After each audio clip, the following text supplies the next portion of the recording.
নমস্কার দর্শক, শুভ সকাল। অনেকদিন পরে একটি ফেস ভিডিও নিয়ে চলে এসেছি। আজকে টপিকটা কিন্তু খুবই সুন্দর। আমি বলেছিলাম এই ঘটনা নিয়ে লাইভে আসবো, কিন্তু আসতে পারিনি, সেই জন্য ভিডিওটা বানাচ্ছি। তো যাই হোক, থাম্বনেল থেকে বুঝে গিয়েছেন আজকে হ্যাঁ ওটা নিয়ে আলোচনা হবে। বামফ্রন্ট সরকার কীভাবে জমি দখল করে এসেছে আজ পর্যন্ত তাদের সরকার থাকাকালীন, সেটা নিয়েই আজকে আলোচনা হবে। তো প্রথমে আমি একটি রাস্তার ভিডিও দেখাবো।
যে রাস্তাটা আপনি দেখতে পেলেন সেটি হলো আমার নিজেরই বাড়ির সামনের রাস্তা। ঠিক আছে, বাচ্চারা স্কুলে যাচ্ছে, রাস্তার অবস্থাটা দেখলেন তো। বৃষ্টি হলে কেমন অবস্থা হয়। এখন আপনার প্রশ্ন আসতেই পারে যে এতদিন গভর্নমেন্ট রয়েছে, তৃণমূল সরকার রয়েছে, কেন কাজ হয়নি, এই সেই অনেক কিছু মাথায় আসতে পারে। তো ঘটনাটা আমি একটু বলি। এই যে রাস্তার একটা জমি আছে, মাপতে গিয়ে ধরা পড়েছে আগের দিন।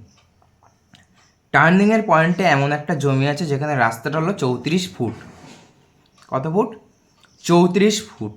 মানে যেখানে রাস্তা চওড়া হবে 10 ফুট, আর লোকের জমিতে ঢুকে রয়েছে 24 ফুট। বামফ্রন্ট করতো উনি। তার সময় ওই রাস্তাটা স্যাংশন হয়েছিল, পিচের রাস্তা হবে, জেলা পরিষদের রাস্তা ওটা। এখনও রেকর্ডও আছে, আমি দেখাচ্ছি স্ক্রিনে। এই যে জেলা পরিষদের রাস্তা, ওই দাগ নম্বর। আর আপনারা জানেন জেলা পরিষদের রাস্তা মানে ওখানে পিচের রাস্তা হয়। ওই পিচের রাস্তা এসেছিল, স্যাংশন হয়েছিল, বোর্ডও মারা হয়ে গেছিলো, শেষে ওই রাস্তা ঘুরে অন্য জায়গায় হয়ে যায়। কেন না, সেই লোক, সেই ব্যক্তি সিপিএম সরকারদের সাথে বৈঠকে বসে, না এই রাস্তাটা করা যাবে না। ওই পাড়ায় মানে আরেকটু এগিয়ে সেখানে রটিয়ে দেয়। সেখানে একটা মূর্খ সুর্খ মানুষ থাকে, সত্যি কথা বলতে পড়াশোনা অতটাও জানে না। তার সেখানে গিয়ে বলে রাস্তা হলে তোমাদের বাচ্চা কাচ্চা গাড়ি চাপা মনে মরবে। তা যাই হোক, সেই পিচের রাস্তা হয়নি। গ্রামবাসীরা বারবার রিকোয়েস্ট করেছিল যে রাস্তাটা ঘুরে যাচ্ছে, কিছুতেই নো। সেই ইটের রাস্তা আজও অবধি কাদা হলে আপনারা দেখলেন সেই রাস্তা আজও অবধি কী অবস্থা হয়। গত এক সপ্তাহ যাবৎ মানে হচ্ছে রাস্তার মাপ নিতে এসেছিলেন 3-4 জন আমিন। তিনি কি করেছেন, রাস্তার ঘ্রাও করে রেখেছে বেড়া দিয়ে। তো সেখানে আমিন বলেছে এটা তো রাস্তার মধ্যে, একটুখানি ক্লিয়ার করে দাও, আমরা যাতে ঢুকে মাপটা নিতে পারি। তা সেটা একজন ঢোকার মতো সরাতে গিয়েছে বেড়াটা। তা যার জমি মানে সেই সিপিএমের লোক, নাম বলছি না, একটা ভিডিও ভাইরালও হয়েছে, দেখলাম কিভাবে মানে পরিষ্কার করতে গিয়েছে, তাকে ধরে টানাটানি করেছে, মানে ধরে ফেলে দেওয়ার মতো করেছে। বয়স হয়েছে, তা সেই বয়সে তারই ধরে রাখা যাচ্ছে না, ইয়ং বয়সে কী করতো। যাই হোক, একজন আমিন ঢোকার মতো একটা জায়গা করতে গিয়েছিল, তাকে ধাক্কা মেরেছে। এই নিয়ে মুখে তুমুল বচসা হয়, হাতাহাতি হয়নি। কিছুক্ষণ পরে জানা যাচ্ছে ওই দিনই নাকি সেই লোক গিয়ে আবার যারা পরিষ্কার করছিল গ্রামবাসীদের 4 জনের নামে কেস দিয়েছে। কি কেস? Rape case. আরও আজে বাজে কেস দিয়েছে, সেগুলো আর বললাম না। 9টা করে নাকি কেস দিয়েছে। তো ভাবতে পারছেন কেন রাস্তাটা হয়নি? ওই 24 ফুট জায়গা ওর থেকে চলে যাবে, তাই। বুঝতে পারছেন কোন জমি দেখাচ্ছি?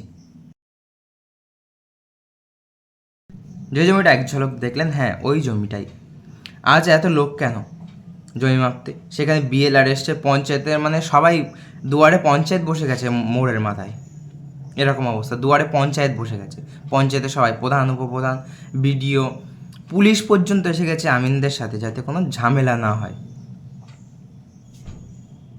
তাহলে আমি জমি দখল করব, ধরা পড়ে গিয়েছে তাও আমি ঝামেলা করব, ছেড়ে দে বাবা, ধরা পড়ে গেছে ছেড়ে দে, চুপচাপ আমি বলবো যে ম্যাপে পড়েছে যখন আমি ছেড়ে দিচ্ছি। মানে আমি দখল করে নিয়েছি, আমি সেটা ঝামেলা করব, আমি আবার ওদের কেস দেবো যারা পরিষ্কার করতে আসবে, তাই তো? 4 জনের নামে কেস দিয়েছে, 4 জনের নামে। তারা এমন কিছুই করেননি, তাদের 4 জনের নামে কেস দিয়ে দিল। শুধু তাই নয়, ওই ব্যক্তির নামে আরও ক্রিটিক্যাল একটা খবর ছড়িয়েছিল, কিন্তু ভুয়ো খবর নয়, এটা সঠিক খবর। তিনি মন্দিরের জায়গা দখল করেছিলেন, মন্দিরের জায়গা। এই যে কালী মন্দিরটা দেখতে পাচ্ছেন তো, দ্বাদশ কালী মন্দির, যারা জানেন না, বসিরহাটের কাকরামের জন্য দ্বাদশ কালী মন্দিরে একটি মন্দির আছে, কালী মায়ের মন্দির, এবং 12টি শিব মন্দির। কাকরামের জন্য রেল স্টেশন থেকে 1 কিলোমিটার দূরেই সেই মন্দিরের জায়গা ওই ব্যক্তি দখল করেছিল, যার নামে রাস্তার জমিও দখল করার অভিযোগ উঠেছে। সিপিএম কি করেনি, খুব সুন্দরভাবে নিজেরটা গুছিয়ে নিতে শিখেছে। মন্দিরটা দেখতে পেলেন, ওই মন্দিরের পাশে একটা জমি আছে, সেখানে জমি দখল করে পার্টি অফিস করে রেখেছিল, সিপিআইএমের পার্টি অফিস। তো আপনারাই দেখুন এবং আপনারাই বিবেচনা করুন সিপিএম কী করেছে। যাই হোক, ভিডিওটা এই পর্যন্তই। ভিডিওটা ভালো লাগলে অবশ্যই একটি লাইক করবেন, এবং আমাদের চ্যানেলে নতুন হয়ে থাকলে অবশ্যই চ্যানেলটি সাবস্ক্রাইব করবেন। এবং যারা জানেন না তাদেরকে বলি, আমাদের ওয়াতান রিপোর্ট নামে একটি খেলার চ্যানেল খোলা হয়েছে। সেখানে খেলার ধরনের বেশিরভাগ ক্রিকেট রিলেটেডই আসে যদিও, কিন্তু একটা ফুটবলের খবরও আছে। যাই হোক, এরকম স্পোর্টস নিউজ বা খেলার খবর শুনতে আমাদের ওই চ্যানেলটি অবশ্যই সাবস্ক্রাইব করবেন। তো এই ভিডিওটা এই পর্যন্তই, পরের ভিডিও নিয়ে আবার দেখা হচ্ছে। ধন্যবাদ।